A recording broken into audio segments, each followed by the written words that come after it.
Asia की अग्रणी औद्योगिक नगरी में गिने जाने वाले गुजरात के वापी और आसपास के क्षेत्रों में छोटे बड़े 10,000 से ज्यादा उद्योग धंधे सक्रिय हैं। वापी को केमिकल, फार्मा और पेपर इंडस्ट्री का हब माना जाता है। यहाँ के उद्योग देश विदेश में एक्सपोर्ट इंपोर्ट से जुड़े हुए हैं, जिस कारण केंद्रीय बजट पर इन उद्योगों का व्यापार काफी हद तक निर्भर करता है।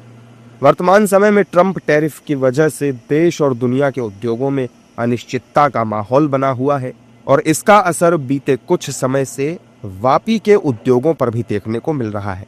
इसी वजह से इस बार के बजट से वापी और उसके आसपास के उद्योगों को बड़ी उम्मीदें हैं। हर साल बजट माननीय यशस्वी वडाप्रधान नरेंद्र भाई मोदी का सरकार में निर्मला सीतारमण जी नाना मंत्री जैसे बजट रजू करती है, उद्योग फ्रेंडली बजट होता है। और इस बार भी बजट में हम आशा रखते हैं जैसे एक्सपोर्ट वर्ल्ड में अभी जैसे वर्ल्ड का पूरा उद्योग है, उसमें अमेरिका के हिसाब से अमेरिका का और ट्रम्प टैरिफ का हाव की वजह से दूसरे देश में भी एक्सपोर्ट हुए और साथ में भारत देश में भी जैसे भारत देश आत्मनिर्भर और 2047 विकसित भारत बने, ऐसा उद्योग फ्रेंडली बजट की आशा और अपेक्षा हम लोग। सबसे चैलेंजेस है एमएसएमई इंडस्ट्रीज जो आने वाले दिनों में टैरिफ और चाइना के फैक्टर से काफ़ी प्रोडक्शन पे इफेक्ट आई है। तो हम चाहते हैं कि सब्सिडी और अच्छे इंसेंटिव्स एमएसएमई इंडस्ट्रीज को मिले तो आने वाले दिनों में वो इंडस्ट्रीज का ग्रोथ और भी हो सकता है। वापी को फार्मा इंडस्ट्री का भी प्रमुख हब माना जाता है। ऐसे में ट्रंप टैरिफ की सबसे ज्यादा मार इसी उद्योग पर पड़ी है। जब देश आत्मनिर्भरता की दिशा में आगे बढ़ रहा है, तब वैश्विक बाजार और चीन जैसी प्रतिस्पर्धी अर्थव्यवस्थाओं के साथ मुकाबले में टिके रहने के लिए फार्मा इंडस्ट्री को भी इस बजट से विशेष उम्मीदें हैं। स्थानीय उद्योग जगत की मांग है कि सरकार उद्योगों के विकास के लिए एक्सपोर्ट इंपोर्ट की नीतियों में और भी ज्यादा सरलीकरण और पारदर्शिता लेकर आए।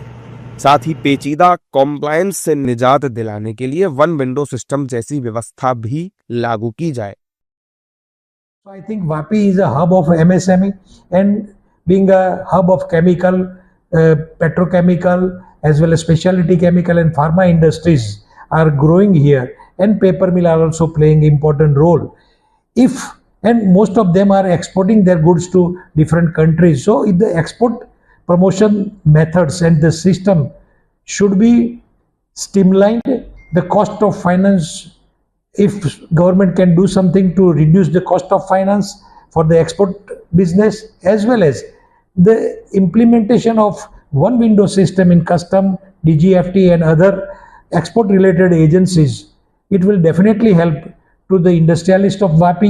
वापी एंड सराउंडिंग्स में सलवासा, दमन ले लें या साउथ गुजरात ले लेंगे तो यहाँ पे बहुत सारे फार्मास्यूटिकल इंडस्ट्रीज हैं, नई नई इंडस्ट्रीज भी बहुत आ रही है।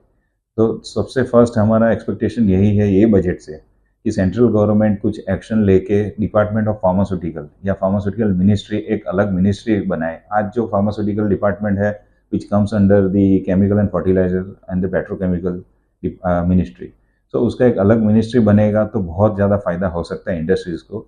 आज इंडिया नंबर 1 है एक्सपोर्ट में, ऑल ओवर वर्ल्ड में India is the manufacturing hub for pharmaceutical products, और वही कंट्री में अपने पास कोई डिपार्टमेंट ऑफ फार्मास्यूटिकल या फार्मास्यूटिकल मिनिस्ट्री ही नहीं है।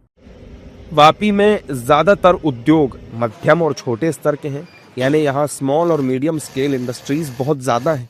जाहिर है कि जियोपॉलिटिक्स और अमेरिकी टैरिफ से प्रभावित वापी के छोटे और मझोले उद्योगों को इस बार के केंद्रीय बजट से काफी अपेक्षाएं हैं।